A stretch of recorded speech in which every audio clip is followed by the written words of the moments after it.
உங்களுக்கு ஜெயலலிதா கலைஞர் கூட சுயேட்சையா நின்று வெற்றி பெற்றது கிடையாது. ஆனால் திருநாவுக்கரசு, தாமரக்கனி, ஆலங்குடி வேங்கடாச்சலம் இவர்களெல்லாம் தனித்து நின்றே வெற்றி பெற்ற வரலாறுகள் இருக்கிறது. இரட்டை இலை சின்னத்தில் ஜெயலலிதாவே தோற்று போன போது கூட சங்கரன்கோயில் கருப்பசாமி ஒருத்தர் வெற்றி பெறுகிறார், புதுக்கோட்டையில் இரட்டை இலை சின்னத்தில் வெற்றி பெறுது. அப்படின்னா ஜெயலலிதாவை விட அவர்கள் வலிமையானவர்களா அதிமுகவில்? அப்ப அந்த மாவட்டத்தினுடைய தன்மை என்ன? ஜெயலலிதா நின்ற தொகுதியை விட அவர்கள் நின்ற தொகுதியில அதிமுகவினுடைய பலம் என்ன?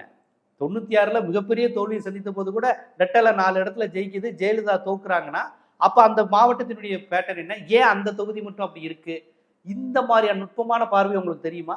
96 தேர்தலுடைய ரிசல்ட், 96 தேர்தல் ரிசல்ட்டை வச்சுட்டு டோட்டலா தமிழ்நாட்டுடைய தேர்தல் மாவட்டம் இதெல்லாம் இந்தந்த பெல்ட்னு சொல்லிடுவீங்களா? 91 ரிசல்ட்டை வச்சுட்டு திமுக இனிமே அவ்வளவுதான் நீங்க முடிவு செஞ்சிட முடியுமா? ஏன் குடியாத்தம், தளி, நாகர்கோவில், கேரளா பார்டர்ல இருக்கக்கூடிய கோவை, பொள்ளாச்சி போன்ற பகுதியில் மட்டும் திமுகவால வெற்றி பெற முடியல?